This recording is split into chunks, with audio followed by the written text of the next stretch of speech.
My name is Sarifa Khalifa. Okay, and where were you born? I'm born in India, Okay, and what's your date of birth? 1943. Thank you. I'm just going to ask some questions first of all about before you came to live here. What do you remember about your family relationships and any memories about your childhood living in India? Living in India. Yeah. Well, when I was about 7 years old, I living with my nuns, and my nun. After I was 7 years old, then my nun wanted to go Mombasa, and afterward I living with my grandparents who were my father's side. Yeah. So me and my mom go there and we start living there.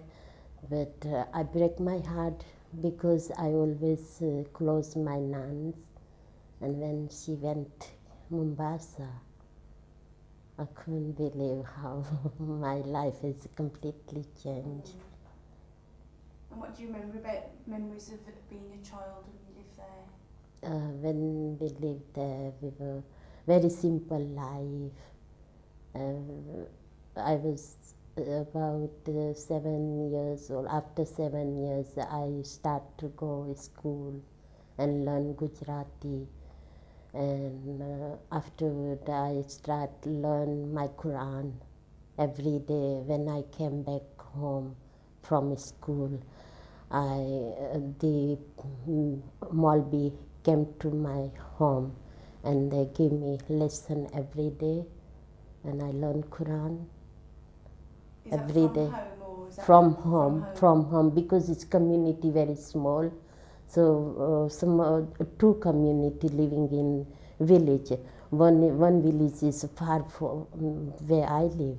So one class is there and the other class is my house.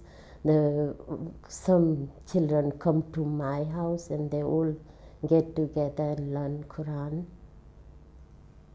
Okay. So that was you.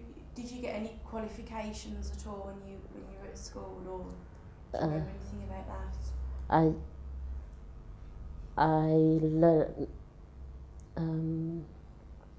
I learned Gujarati fifth form. Then 12 years old. After 12 years old, I went Nairobi because my father living in Nairobi. So me, my mom, my two brothers, we went to Nairobi after that. And what do you remember about employment living in India? About jobs? I didn't work. You didn't? I didn't work. What because jobs? I'm only young age, 12 years old. After 12 years old, I went. And always, in India, always girl never work. When I was young, they never allowed to go work. Always father or brother can work, and daughter or mother, they all work in housework and the side work, but never go. Never go to work. Okay, if we move on to the process of coming to live in England, what were the reasons that you had for coming to live here? When I went Kenya, then after my father decided to marry me, so I went India, and I married, and then afterward I decided to come this country because so I got a British passport, and I try hard to come any other foreign country, and someone who was proper advisor, he gave me advice, if you want to go England, you can go anytime because you got a good passport, and I haven't got money because it's a big thing to come here, because you need money about 10,000 rupees. But we haven't got 10,000 rupees that time. So it's very hard. And I tell my father-in-law, and he said, no, don't go, because it's money too much. Where you get it money? And we try hard, and we borrowed money. Then we came this country. First day we came Heathrow Airport, and I think it's 9 o'clock in night time. Arrive, and I saw the passport, and the officerman says, you go through. And we came out, and we didn't know it's my custom is pass, because language, I can't speak English. No, my husband speak English, and it's very hard. When I came out, and we thought they wanted to open my bag, and they wanted to check. Then one man, Indian, who was speak Gujarati, he came to us and he said to my husband, your custom is passed, you go through. And I said to my husband, where we going? If someone came here to fetch us, and he said, I can't see anybody, because his friend give authority to come this country. So we telegrammed them to fetch us, but nobody came to fetch us, and we were worried, and we thought, where we going? Because nobody knows that. And the man say, you can go downstairs, then you go out. And there is an accelerator. We first time see the accelerator. And when we go accelerator, and we fell down, and my husband quickly grabbed me. What are you doing? I said, I don't know what I could do. Then I went downstairs, and suddenly I saw my friends. I was so happy. I said, oh. And she said, oh, Sarifa, you came here. And how you came in? I said, well, I'm a bit older. I came with my husband. Then I asked my friend, where were you living? And she said, I'm living in Wolverhampton. And I said, I'm going Wolverhampton too, but nobody come to fetch us. And she said, don't worry, we arrange something to you as well. So one family who came from India, she has got only 2 boys, and her husband come to fetch them. So she has got place in car. She took. She said, don't worry, we took it. So we came Wolverhampton in the morning, 4 o'clock, and we locked the door. Blackmore Castle, Kerry. Yes.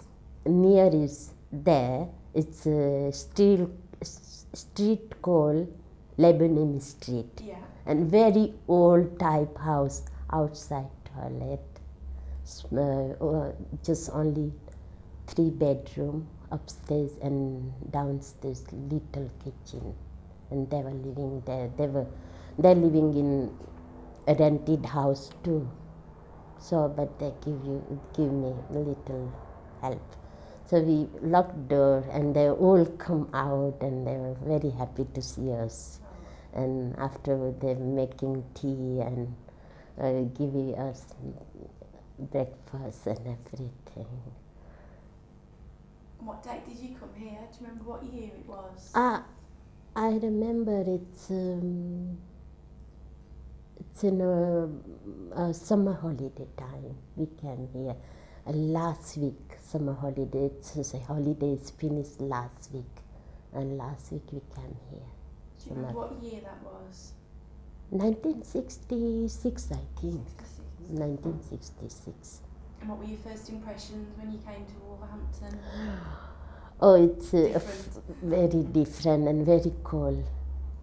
So we haven't got coat, we haven't got good clothes, but we were happy to come here.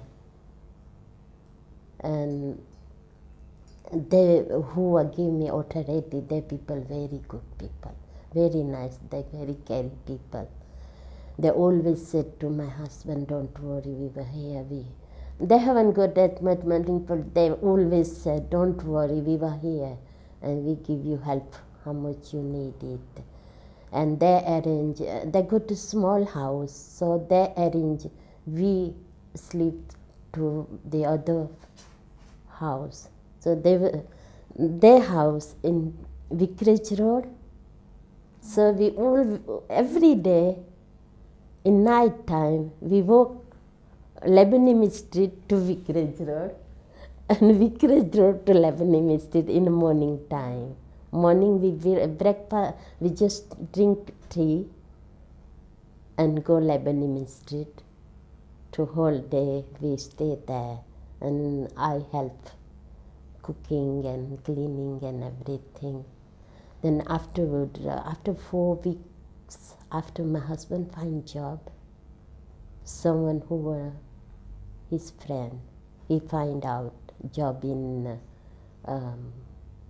Canon factory, and we were very happy because after 4 weeks, he's got job, and I has got job too. I find job too, but I find job and I didn't know they needed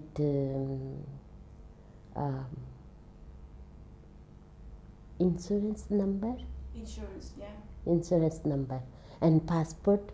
So the man say you can come tomorrow, and we go the office and we register to you. But I don't know, it's they needed passport as well, so I didn't take passport. I said okay, I come tomorrow again and we take passport too. So I came home, and when my husband come in work, I tell my husband I got the job but I mistake this thing. And he told somebody else. After he changed mind, he said, now you don't go work, because if you go work, they cut my money. And he refused me. He said, no, don't go. You don't know. So all day I stay in one room, nowhere to go, because no my friend in living in this Wolverhampton. I always, first I remember I living in Bun Road, the Black and Hole area. Yeah. There were one family, they has got house, and they give me one room, and we pay £2 weekly. So we always sitting round the corner, one room. Then after 8 months, we decide to change the house, and we're living in Dudley Road. Yeah. And Dudley Road, it's a road house, so always I watch house through the window, bus going down the town and come from Dudley to town to Dudley. And that time it's not bus, it's tram. And have you worked since then? Have you found employment since now? Oh, then afterward I had got 1968. I had got my first child, my sons. So I haven't got to go. So I always look after my children, always look after my house. And how many children have you got? I got 4 children. 4 children. 2 sons and 2 daughters. And how old are they now? They're old enough. There. They're old enough. They're all growing up. They're all working. And what are your experiences of religion since living in Wolverhampton? First, I came here, very hard to keep my religions. But my heart always say it's my religion. I wanted to one day keep it properly. And I do today. But that time I go to my Quran. Sometime I read my Quran. But I don't know, it's a Qibla. You know, when you pray namaz, you got to know which side is Qibla. Yeah. Like a Makkah, which side. So I don't know. So I can't pray namaz, but I can read Quran sometime. And you still do that now? Yeah. Yeah, it's did. And what are your experiences of leisure and culture living in Wolverhampton? It's a multicultural. I think multicultural, very nice. I always visit the other town as well, and I find very different in other town. In Wolverhampton, anybody can talk to you. I don't feel you are different. I don't feel she's a different. I don't feel he's a different. Everybody's same. But in Nuneaton, Coventry, Bradford, you see completely different. I find completely different. One day I went Nuneaton, and there is my community people. Someone who can walk in the street. It's a white people. And my community people say, come on in. I say, why? It's only people. And the threat, because they always different thinking. And I say, we didn't living like that. We always say hello to them. And they always say hello to me. So it's sort of different. And they always living different, so I find Wolverhampton is very multicultural. Have you had any experiences of racism since living here?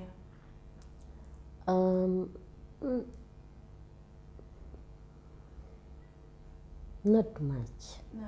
Not much. So you enjoy living here? Yeah, I enjoy living here. I didn't say, somebody said Wolverhampton is bad. I said, no, don't say that. I always say what you said. No, don't say that to my Wolverhampton. Because if you live in Wolverhampton and then you say Wolverhampton is no good, how could you say? If you don't like, you can find any other town. If you wanted to live Wolverhampton, then you say, oh, Wolverhampton is no good. Oh, Wolverhampton is this and that. But you didn't find everything is good, one corner is bad. Every time, I always said, don't say Wolverhampton is bad. Yes, I admit one corner is bad. But everywhere is bad. Everywhere. Even Coventry, Bradford, Nuneaton, Leicester, everywhere. One corner is bad. What can we do?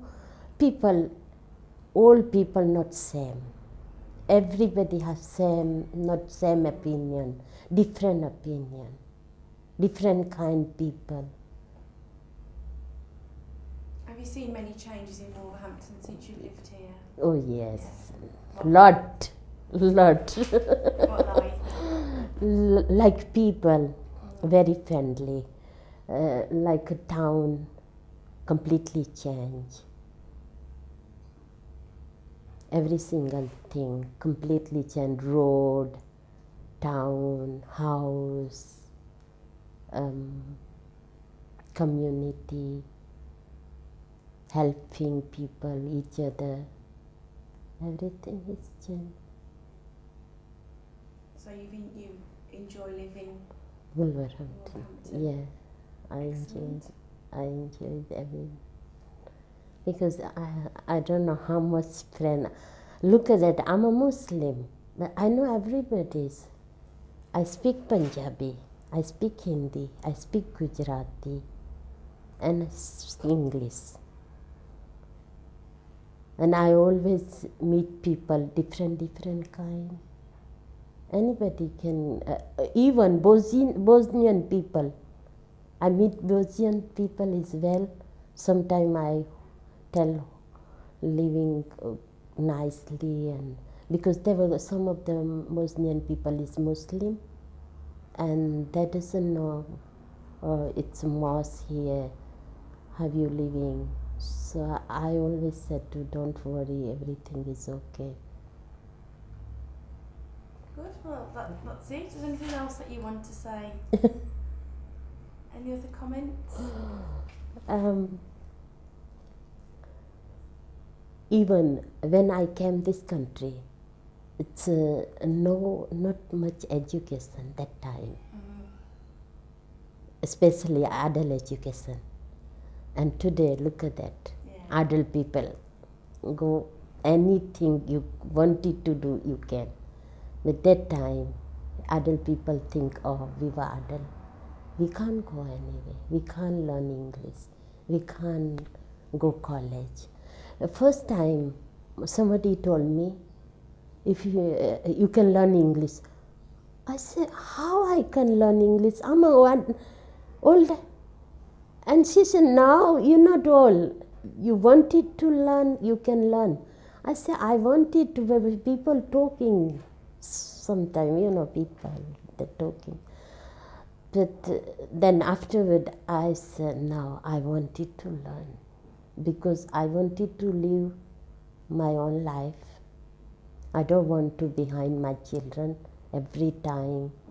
If I want to go interview, I wanted to take my sons or daughter to give my answer, what I said. And sometimes, children say, no, don't say that, I'm not telling this. But if you know language, you can tell anything, and you can talk each other. Look at that, I know how to speak English little bit, so I speak with you. If I not, I can't. I say, no, I can't speak with you because I can't speak English. But now I'm very happy, really, I'm very happy. Good. To learn English and do something what I wanted to. Before I was crying like mad because I thought I'm not good enough. But today I am very happy. I'm very happy. I always say to my son, you can learn how much you want it. It's your life. And never too late. That's it. Lovely. Well, thank you very much.